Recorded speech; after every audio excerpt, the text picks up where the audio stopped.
Café en main, je peux commencer. Hello tout le monde, Sébastien Tatou en chair et en encre et aujourd'hui on se retrouve, comme tous les vendredis, pour le tatou artiste de la semaine. Vous êtes de plus en plus nombreux à me présenter vos tatoueurs respectifs, ou encore plus simple, des tatoueurs venant me présenter directement leur boulot. Et vous ne pouvez pas me faire plus plaisir. I'm fucking happy. C'est vraiment agréable de vous lire, de voir votre boulot et votre passion pour l'encre. Du coup, on m'envoie ça sur Facebook, sur Twitter et plus principalement sur Snapchat. Ce qui est compliqué pour garder ça en historique. Ah bah ça c'est sûr. Du coup, j'ai créé une adresse mail pour que vous puissiez me proposer directement votre boulot. J'y répondrai dans les meilleurs délais et je laisse l'adresse dans la description. Et attention, cette adresse ne sera là que pour la présentation des tatoueurs et de leur boulot. Et je ne répondrai qu'à ça. Pour tout le reste, il y a tous les réseaux pour me contacter. Et Dieu sait que j'essaie de vous répondre à tous. Du coup, mon tatoueur artiste de la semaine est un tatoueur que je n'ai pas la chance de connaître personnellement, mais par contre, il est une référence à mes yeux en France. Et je rêverais de me faire piquer par lui. Du nom de Easy Sacha. Easy. Il est pour moi et pour beaucoup une figure importante en France dans l'art asiatique. Et il a une expérience complètement folle. Il a débuté dans les années 90, 97 pour être plus précis, soit peut-être l'âge de certains de mes abonnés. Je vous remercie. Influencé depuis son plus jeune âge par la musique rock metal et le dessin, il a naturellement été attiré par le monde du tatouage.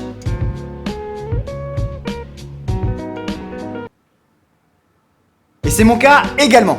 Sinon je ferais pas de vidéo. Easy Sacha est un autodidacte du tatouage. Du tatouage. Le mec c'est enquête exclusif dans sa façon de parler. Il a appris seul en achetant son matériel et il a côtoyé différents tatoueurs pour alpaguer le maximum d'expérience. Alpaguer carrément. Avant d'intégrer la fabuleuse équipe de Tintin, fin des années 90. Chanceux, mais bosseur il est. Ça c'est fait.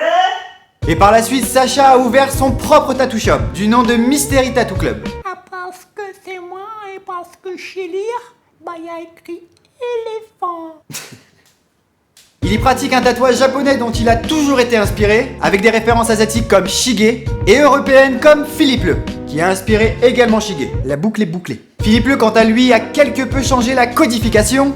Carrément, le mec se lance dans des termes. Ta gueule. Non, toi ta gueule. Non, toi ta gueule. Donc la codification du tatouage japonais en ajoutant une touche occidentalisée qui aurait plu à Sacha. À ce que j'ai pu voir dans les nombreuses interviews que j'ai vues dans les magazines. Il y pratiquait ce style mais serait revenu à l'art traditionnel asiatique. Car cet art se dit intemporel et c'est ce qui plaît à cet artiste. L'art asiatique n'est pas que pour le tatouage à ses yeux. Et ouais, j'ai pris un parapluie asiatique dans mes mains. Made in Thailand. Mais aussi, au sens plus large, une chose qui a l'air de lui plaire. Oh yeah. Et encore une fois, tout ce que je dis sort d'interviews, de magazines. Tout cela n'est peut-être que subjectif. J'espère vraiment ne pas me tromper. J'espère surtout un jour rencontrer ce papa au cœur tendre. Et vous remercie de regarder cette vidéo pour voir le travail que je partage maintenant. Maintenant.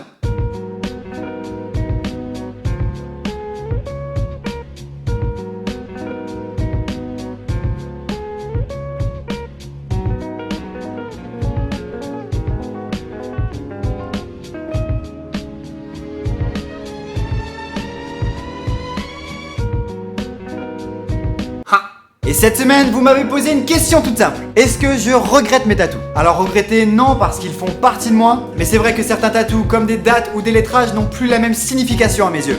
Sinon oui, je pense que je regrette un tatouage que j'ai actuellement dans la nuque. Pas parce que je l'aime plus, mais parce que je me suis dit que j'aurais bien eu un gros placard à la place. Chapeau l'artiste. Là, ça m'a niqué l'espace. Et à mon tour de vous poser la question de la semaine. Et en vous la posant, je pense aux personnes me parlant d'eux, mais n'ayant pas encore de tatou, et elle est la suivante. Plutôt tatouage ou piercing? J'attends vos réponses sur tous les réseaux sociaux et dans les commentaires YouTube. Je veux voir le maximum de pouces bleus tatoués sur cette vidéo. Pour ma part, comme je l'ai dit, même si j'étais perceur, le tatouage reste et restera cette chose qui me fera toujours vibrer. Et donc, on se retrouve la semaine prochaine, même jour, même heure. D'ici là, portez-vous bien. Il est donc temps pour moi de partir. C'était Bastien Tatou pour vous servir.